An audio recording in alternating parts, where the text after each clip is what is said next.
और इस सीता जी जैसी जो गलती है ये हमने नहीं करनी है।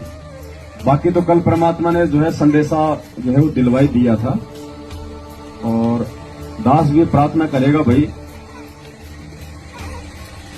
साथ संगतियों में अगर आओ तो देखो बहुत हिसाब से, बहुत मर्यादाओं में रहते, या तो आओ मत देखो दूसरे के ऊपर, फिर उनका जो बुरा असर पड़ता है। आगरा से जो बहन है जो पैंट शर्ट वगैरह जो पहन के आई है, उससे मैं हाथ जोड़ के प्रार्थना करूंगा आगे से बहन जी बिल्कुल माता बहनों की तरह ही आपको आना होगा, अगर साथ संगति में आना है तो। क्योंकि यहां बहन जी 1% भी ऐसा नहीं लगना चाहिए एक दूसरे को। अगर परमात्मा ने अगर आपको स्त्री बनाया है तो आपने स्त्री की मर्यादा में ही आपने रहना चाहिए। हमारे भगवान तो सलवार सूट पहन के सत्संग नहीं करते, क्योंकि वो एक पुरुष की मर्यादा में। सतलोक आश्रम बरवाला में शायद आप नहीं गए होंगे, आपने नहीं देखा होगा। परमात्मा जिसके बाल बड़े होते थे उसके बाल पकड़ के ला दिया करते, थप्पड़ मार दिया करते थे। माता बहने अगर बाजू तक का अगर कोई ब्लाउज वगैरह होता था तो परमात्मा उसको धमकाते थे कि अगर कोई भी अगर कपड़ा अगर पहनना है, मेरी अगर भगत है, तो वो कपड़ा तेरे जो है कोनी के नीचे तक की उसकी बाजू होनी चाहिए। जो साड़ी वगैरह पहन के आती थी उनका पेट उनकी कमर दिखाई देती थी। परमात्मा उनको धमका दिया करते थे कि तुम भगत हो, तुम पहले वाले नहीं हो, अब भगत की मर्यादा में रह के आओ अगर यहां आना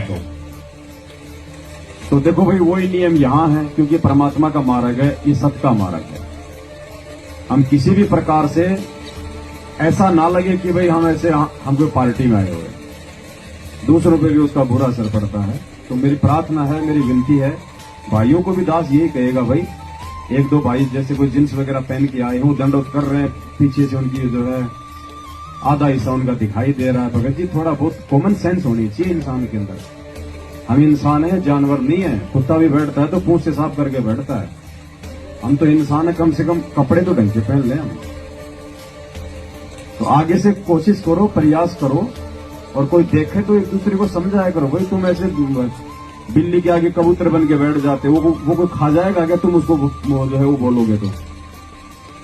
बुराई तो मानेगा, इससे ज्यादा क्या होगा? समझदार होगा तो समझ जाएगा। हम तो उसके भले की कह रहे हैं, बहुत अच्छी बात है, और अगर उसको बुरा लगे तो बहुत अच्छी बात है। वैसे भी नहीं आना चाहिए फिर ऐसा आदमी यहाँ पे, दोषी हो जाएंगे परमात्मा के, ध्यान रखना। देख के अगर चुपचाप बैठे रहेंगे गलती को, तो फिर वो गलती करने वाले से जो बड़ा दोषी गलती को देख के भी ना बोलने वाला है।